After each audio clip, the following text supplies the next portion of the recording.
Hey guys, this is GCB Gunner Cloud Brinkman with a deck tech.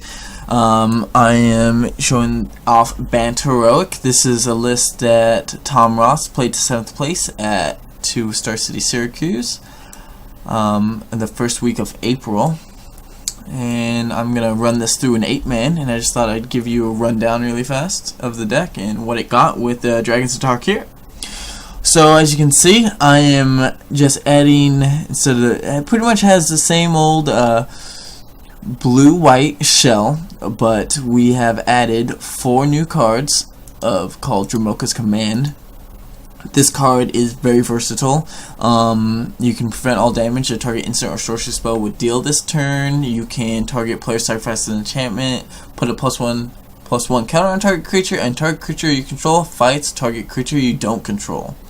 And it's an instant speed. You get to choose 2 modes. It's for a white and a green. And the mana to be able to cast that, I have a 1 of force that I can get with these 4 Windswept Teeths. And I also have 4 mana confluences. So let's hope that we don't get in a situation where this card is just stranded in our hand. I feel like the mana is pretty good where we don't really have to worry about that. But yeah, we will see once we play some matches. We've gone up to 4 Seeker of the Way. It's usually 3, but I think 4 is right. Red is everywhere, and as you could have saw, Syracuse aggro is also everywhere. 4 Battle-Wise Hoplite, that's pretty straightforward. We have 4 Favored Hoplites also, and we have 1 Laguna Trailblazer to, against the red matchups and burn spells. It's a very good card, but it's not very aggressive, so you want it in low numbers. Also, it does dodge Bile Blight, which is also very nice. And then 4 of Hero of Irost, just to explode with your Ordeals of Heliod and Thassa's. We have 4 Ordeal of Thassa, because card drawing is just what you want to be doing always. And then 2 Heliods just to gain some life and put you too far ahead where those low and aggro decks just won't be able to catch up, especially early, because you can gain 10 life on turn 3. Turn 3. A 1 of Center Soul. This is another new card. It has a new mechanic that they brought back, Rebound. So you pretty much instant speed. You gain protection for 2 mana, which is great. And then on your upkeep, you can cast it again to make your guy unblockable and pretty much win the game with it. So I think this card is very good. I was playing Heroic for a little bit, and I was playing I was playing 4 Gods Willing, but I was also playing 2 of the gain protection spell and put a +1/+1 counter to mostly just more unblockable effects, because that's kind of what you want. You want to make your guys huge and you want to make them get through, and that's why we have 2 Aquarius forms here. Aquarius form is also very good, and the scry ability that you see from it is very insane. 1 of Treasure Cruise for that late game, and you draw 3 cards, and maybe that's all you need to just bury someone in advantage.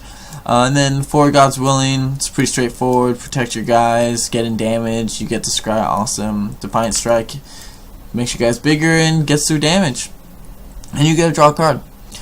We have 2 Ordeal of Heliods in the sideboard, just to for red matchups, aggro matchups. 2 Treasure Cruises for the control matchups and mid-range matchups. 2 Encase in Ice, which I think I might go to 4 as of the so many red-green decks winning and top-ending in those aggro decks, and this card I feel like will just shut them down. So I think I might want 4 of these. I just have to figure out what I'm gonna cut. 4 Stubborn Denial. Love this card. It's so good. What can I say? It's another God's Willing pretty much, but it can also kill Planeswalkers, or stop Planeswalkers from happening, which is great. Another Aquarius form here. I like this card a lot. I wish I could run 4 in the deck, but in main deck, it's just there's so many good cards in the main already that it's really hard to find room for this one. 1 Mortal Obstinacy. I think if I'm pronouncing that right. It's just destroying target enchantment. It's a cheap heroic trigger, and it gives your guy +1/+1. It's a pretty good card. 1 Laguna Trailblazer, you bring those in against the red decks, Bile Blight, Drown in Sorrow decks, stuff like that.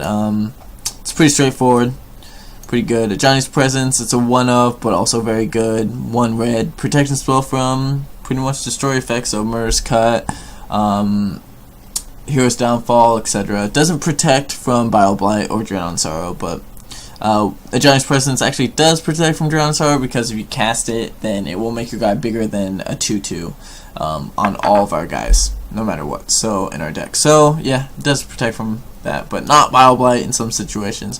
1 Temple of Enlightenment, I think that would be the first thing to cut for the 3rd Encase of Ice, and then I'll figure out what else to cut for the 4th one. But you pretty much bring that in, you're going to take out that forest, and you're going to bring it in and take out all 4 Dromoka's commands against matchups you don't need it in. This card just seems so insane to me, so I'm not sure exactly when you would take them out. Maybe you take out some, but if you take out some, but you still have some in your deck, you're always going to leave that forest in. So, but I'm pretty sure that's what Tom Ross was going for when he made this list. So I'm going to run this to an 8-man, and hopefully this deck is as good as I think it is. It looks insane to me. I feel like it's going to be very strong, so we'll just see. Thanks for watching. This is GCB Gunnar Clyde Brinkman with On the Brink Games with Bant Heroic Deck. Don't forget to follow and subscribe. Thanks.